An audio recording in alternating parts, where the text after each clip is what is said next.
Hello everyone and welcome to my channel.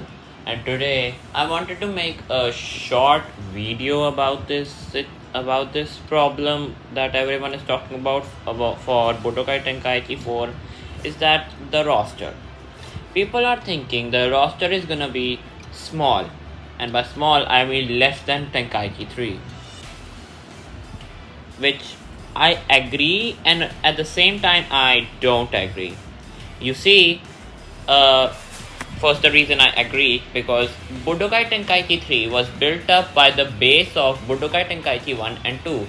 That's how they could get so many characters and then add new characters on top of it. That made 161 characters. But nowadays, I don't think Budokai Tenkaichi 4 will be built on the base of Budokai Tenkaichi 1, 2 or 3. There is no chance. There is no chance that is happening. It would have new graphics. The mechanics would differ a bit, but because it's being built on a different engine. It's not the same engine and it's not being built up by the base. So making characters will be much harder because in today's time making characters is much harder, much harder, and the characters that we are gonna get if it's a small roster are gonna be great to play. Not to saying if it's a big roster that the characters won't be good to play. They would still be good to play. They would still be great to play. Like Budokai Tenkaichi 3 shows it. The gameplay is really good. But but nowadays we have DLC, add-ons, and we all know how much Bandai Namco loves DLC, earning money. But as I said in my previous Budokai Tenkaichi 4 video, I don't like DLC myself. I really don't like it. We have to pay for the characters we want. I mean, wouldn't it be better if we could earn and unlock those characters? Yeah, it could be like an achievement. Wow, that's a great idea now that I'm thinking about it. Unlocking characters and no DLC involved. That's a great idea, but of course this is Bandai Namco we are talking about. So DLC is a given for this game. But then something else came to my mind. What was the Budokai Tenkaichi series known for? Yeah, it was the roster. And why would they cut the thing that made the Budokai Tenkaichi series so popular? Yeah, I was thinking the same thing. I was confused on this situation. So that's why I'm kind of split on this situation. There could be like a lot of characters, a lot of characters, but at the same time there is a possibility that it won't. But I think the more chance of happening is the big roster, and by more I mean 60%. No, not even 60%, 51%. 51%.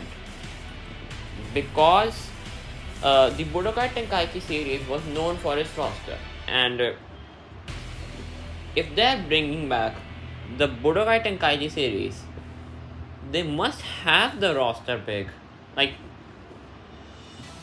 this just came to my mind, and you would say, but how will they fit in so many characters from Budokai Tenkaichi 3 and add them to Budokai Tenkaichi 4? Wait, I thought something. I took the picture of every single character in the roster of Budokai Tenkaichi 3, and I cut a lot of characters from the roster. And believe me, I cut so many characters that the rest of the characters can be from Dragon Ball Super and still have a large roster. I cut over 50 characters. Yes, over 50 characters. And that is enough for Dragon Ball Super to fill in the space. That is enough. And even if something is left, I hate to say it, but we are gonna get DLC. This is Bandai Namco. And I also got a lot of the movie characters and some of the GT characters, and also the entire cast of the original Dragon Ball show. I know. It's the least popular part of Dragon Ball show. Like, people know Dragon Ball Super, people know Dragon Ball GT, people know Dragon Ball Z. Uh, by the way, Dragon Ball Z is the most popular. But if you say that if you ask a Dragon Ball fan that have you seen the original Dragon Ball, he would say, no, wasn't the first show Dragon Ball Z? Yeah, that's the thing. Even me, including me, I haven't watched the original Dragon Ball. Yeah, I haven't watched the original Dragon Ball. I want to, but I haven't. So that is why I took the decision of cutting every single Dragon Ball character except the original Dragon Ball character. Not every single Dragon Ball character, but except one, Kid Goku. I feel like Kid Goku won't be cut.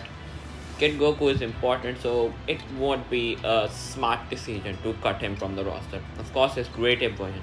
Speaking of Great Apes, I cut the giant characters which didn't appear in any of the media, like anime media, like movies or something else. Okay.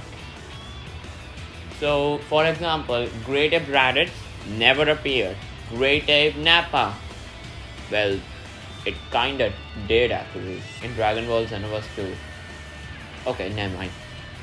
Nappa did, but still, I don't think he is gonna be in the game if I'm cutting all of these Great Apes. Great Ape Turles, Great Ape King Vegeta. I also cut the normal King Vegeta from the roster. I think he could be the DLC because that would sell the DLC. King Vegeta will sell a DLC. He might not be the main character of that DLC, but he being on the DLC pack will already make it sell. Okay. So yeah, and I also cut some of the Dragon Ball characters. Also, I cut Yamcha. I'm sorry. I thought he didn't do anything in Dragon Ball Super, so yeah, he could be DLC. As much as I hate to say it, Yamcha will be DLC. Or he could be like that free character, like Supreme Card of Time was, like that. See? So that's all I wanted to discuss. That's all for today, guys. Be sure to like and subscribe on my video if you liked it. And bye. Take care. See you next time.